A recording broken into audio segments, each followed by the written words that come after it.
We're in Honolulu. Why didn't you come to the airport yesterday, sweetie? My mother's sugary voice through the phone made my stomach turn.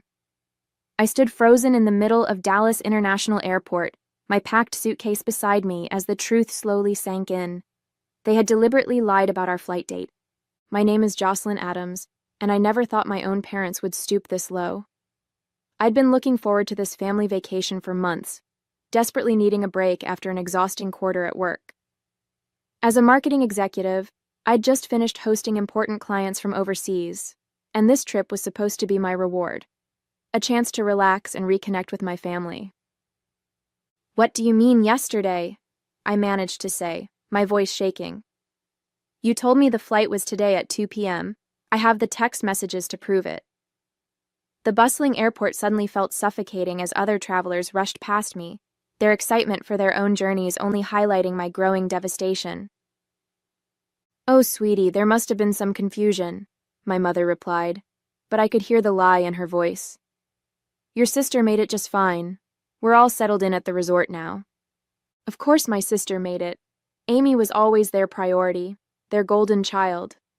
I should have known something was off when they insisted on handling all the flight arrangements themselves, claiming it would be easier that way. The same parents who relied on me to help pay their bills somehow couldn't trust me to book my own ticket. "This wasn't a confusion, Mom," I said, my voice growing stronger as anger replaced shock. "You deliberately gave me the wrong date. You never wanted me on this trip, did you?" The silence on the other end was deafening. Then, "Now, Jocelyn, don't be dramatic. These things happen." I ended the call, my hand trembling. Around me, families embraced as they prepared for their own vacations, while I stood alone, betrayed by the people who should have loved me most. The irony wasn't lost on me. I'd been sending them money every month for the past 2 years, helping them maintain their lifestyle after my dad's early retirement. They relied on my financial support for everything from medical bills to groceries, and still, they chose to exclude me from our family vacation. Looking at my useless suitcase, I felt tears welling up in my eyes. But more than sadness, I felt a burning anger rising inside me. This wasn't just about a missed vacation. It was about years of manipulation and favoritism, and standing there in the airport, I made a decision that would change everything. I've always wondered if my parents ever truly saw me as their daughter, or just as their personal bank account. Growing up, everything was about Amy. Her dance recitals, her straight A's, her perfect smile. I learned to live in her shadow, but I never stopped trying to earn my parents' love and approval. After graduating college, I threw myself into my marketing career, working overtime and weekends to climb the corporate ladder. While Amy pursued her dreams of becoming an actress, funded by our parents' retirement savings, I was building something real. Within 5 years, I had earned my position as the youngest executive at my firm, managing major client accounts and a team of 15 people. That's when my dad decided to retire early due to his arthritis. Their savings had dwindled from supporting Amy's failed acting career, and suddenly they were struggling to make ends meet. Without hesitation, I stepped in to help. Every month, I sent them $2,000 to cover their mortgage and utilities. When unexpected medical bills came up, I covered those too. Last year alone, I gave them over $30,000, money I had planned to use for a down payment on my own house. "We're so blessed to have such a generous daughter," my mom would say during our weekly calls. But those calls always ended the same way, with updates about Amy's latest audition or her new headshots. They never asked about my work or my life unless they needed something. 2 months ago, when they mentioned planning a family trip to Hawaii, I was thrilled. Finally, a chance to spend quality time together. They insisted on handling all the arrangements since Dad had airline miles to use. "Don't worry about anything," they said. "Just focus on your big client meeting. We'll take care of everything." Like a fool, I believed them. I even transferred extra money to their account to help cover the resort expenses. "It's the least I can do," I told them, imagining lazy days on the beach and family dinners watching the sunset.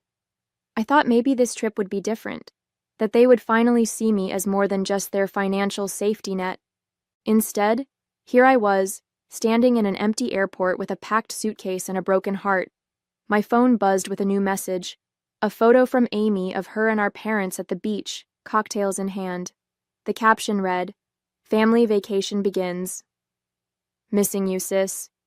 Wish you could have made it." The rage that filled me in that moment was unlike anything I'd ever felt before.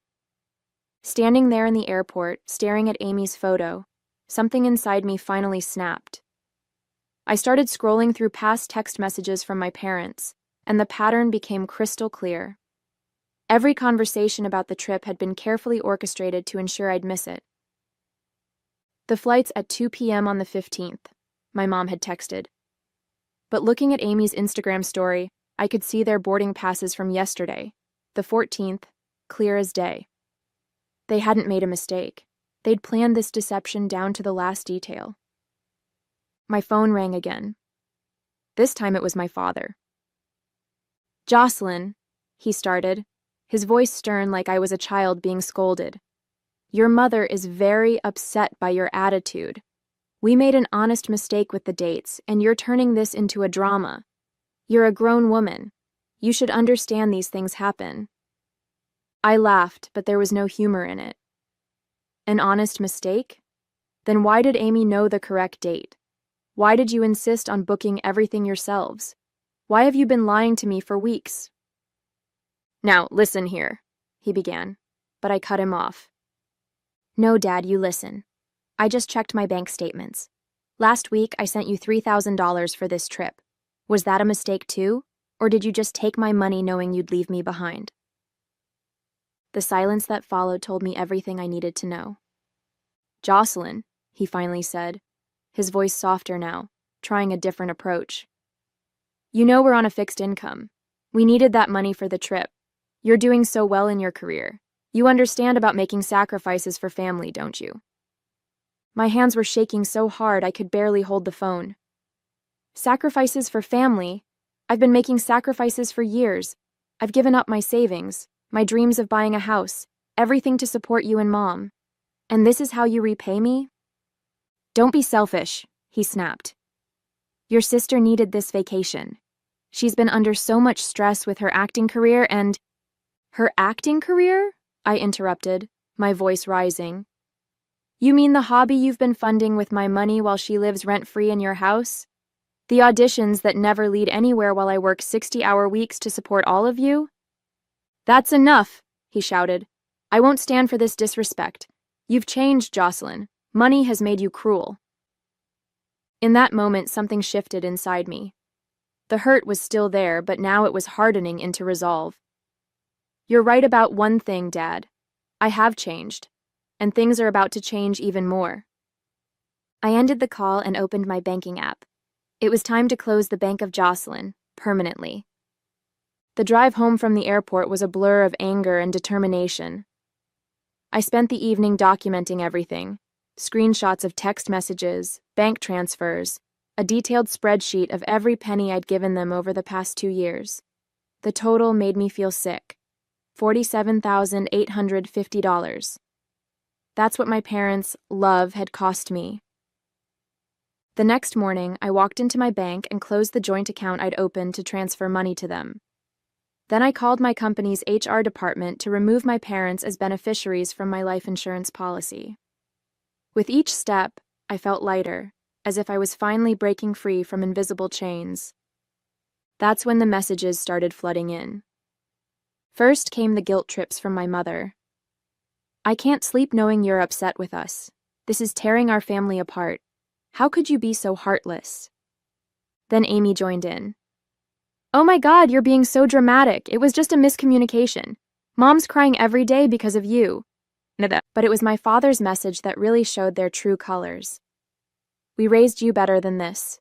After everything we've done for you, this is how you repay us? Your mother needs her medication refilled this week.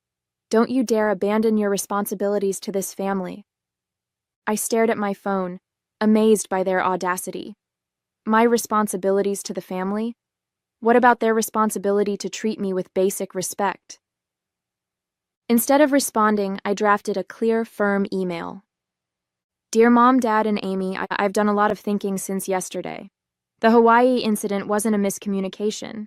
It was a deliberate choice to exclude me while still taking my money. This pattern of behavior ends now.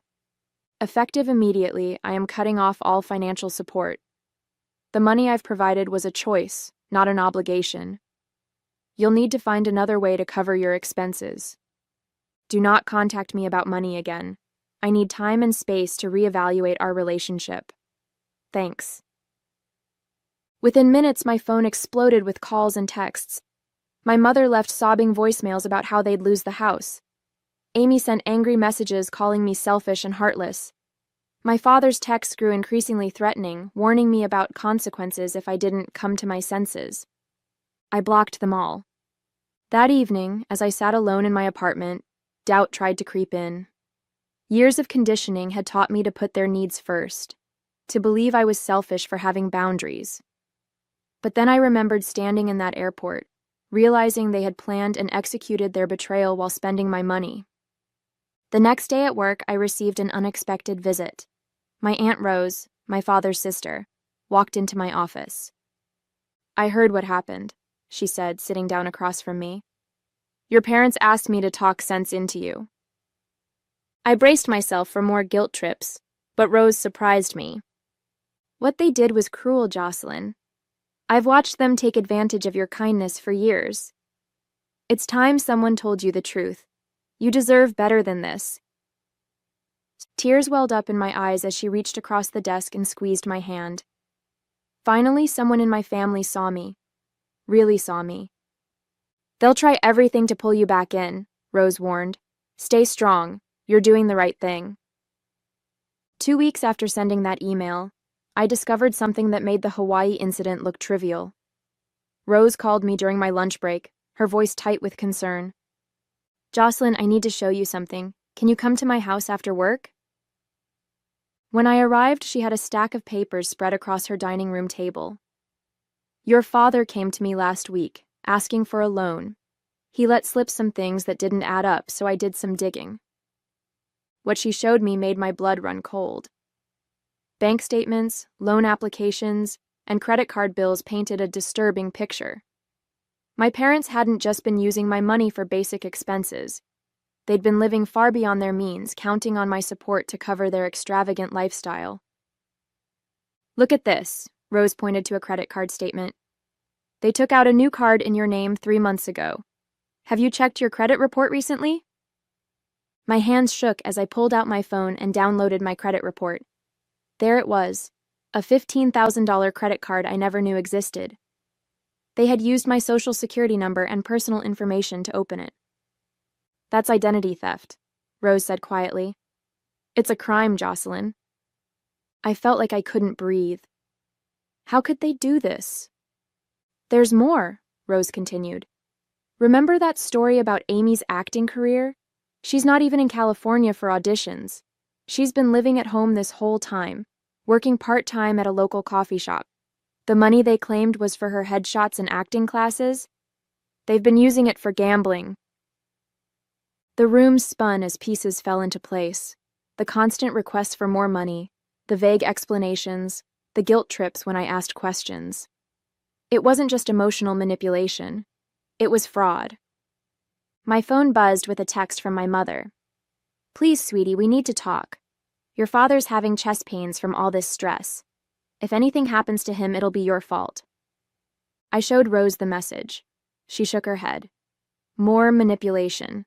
They're desperate because their house of cards is falling apart without your money.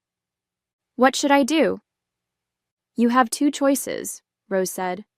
You can press charges for the identity theft, or you can handle this privately. But either way, you need to protect yourself. I thought about years of sacrifice, of putting their needs before mine, of believing their lies.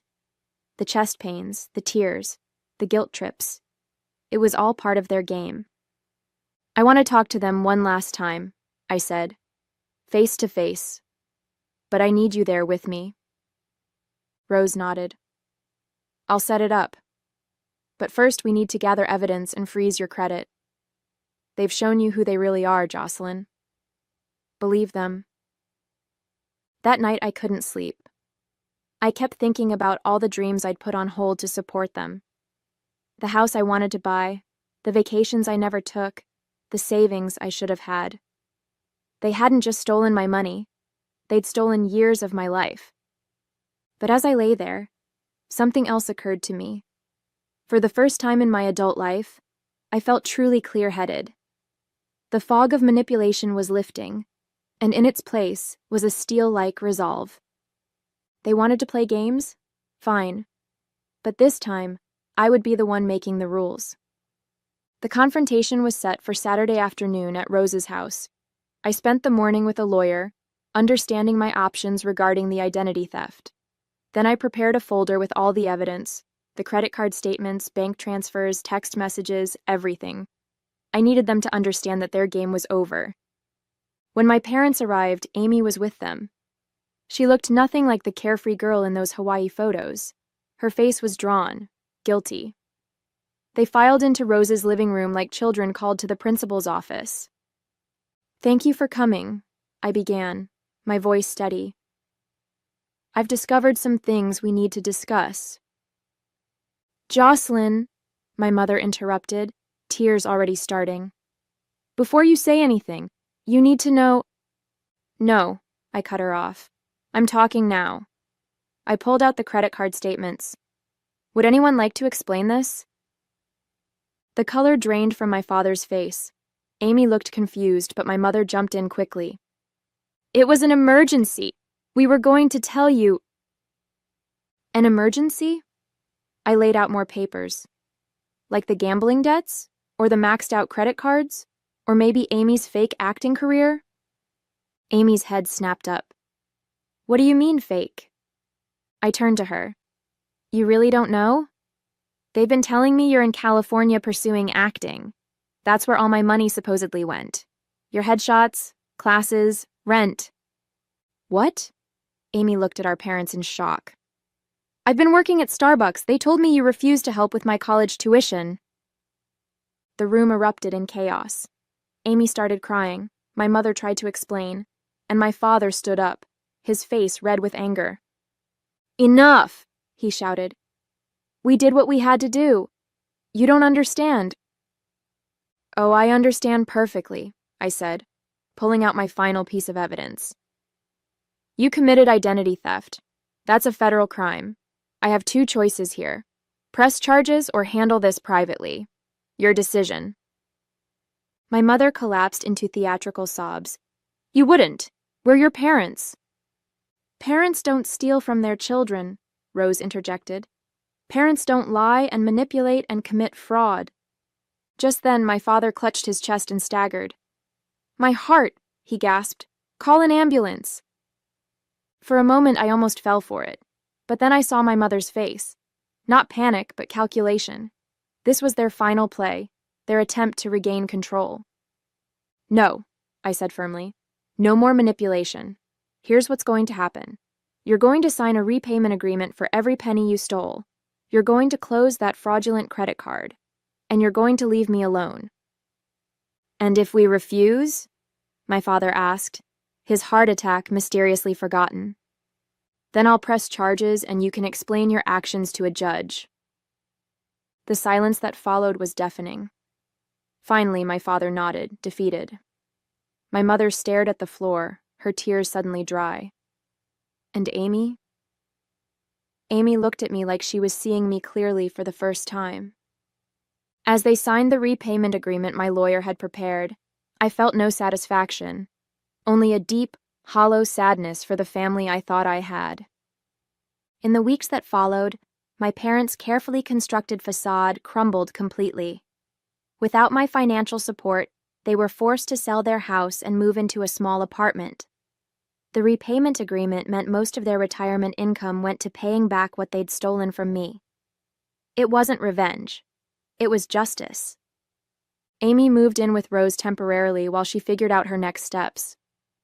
She called me one evening, her voice small and uncertain. "I had no idea what they were doing," she said. "All these years they've been playing us against each other. I'm so sorry, Jocelyn." Her apology meant something. but it couldn't erase years of damage. Still, it was a start. My parents made one final attempt to manipulate me. They showed up at my office unannounced, causing a scene in the lobby. "We'll lose everything," my mother wailed. "After all we've sacrificed for you." I stood my ground, surrounded by concerned colleagues. "You lost me," I said calmly. "That's the only thing that matters, and it was your choice." Security escorted them out, and as I watched them leave, I felt nothing but peace. The guilt that had weighed me down for years was gone. I was no longer their ATM, their emotional punching bag, or their victim. That evening, I booked a trip to Hawaii, just for me. As I confirmed the reservation, I smiled at the irony. They had tried to exclude me from a family vacation, but in doing so, they had given me something priceless: freedom. 3 months later, I stood on a beach in Maui, watching the sunset paint the sky in brilliant oranges and pinks. This wasn't the family vacation I'd originally imagined, but it was exactly what I needed. My phone, peaceful without the constant barrage of guilt-tripping messages, buzzed with a text from Rose. "They're finally moving out of the house this weekend," she wrote. "Amy's enrolled in community college. She's asking about having coffee with you when you're back." I took a deep breath of salt air and replied, "Tell her I'm open to it." The repayment plan was working, slowly but surely. My parents had sold most of their possessions, and every month, a check arrived from them without fail. Not because they were sorry, but because they had no choice. The fraud charges I'd held back would surface if they missed a single payment. My mother still tried sending emotional emails through different accounts. "We're eating ramen noodles while you're living in luxury. Is this what you wanted?" I deleted them without responding. Their guilt trips had lost their power over me. At work, I'd earned another promotion. The energy I used to spend managing my parents' chaos now went into building my own life. I'd even started looking at houses, a dream I'd put on hold for years while funding their lifestyle. Standing there on the beach, I finally understood. Sometimes the happiest endings don't involve forgiveness or reconciliation. Sometimes they're about walking away and choosing yourself. My parents had planned this Hawaii trip to hurt me, but instead they'd set me free.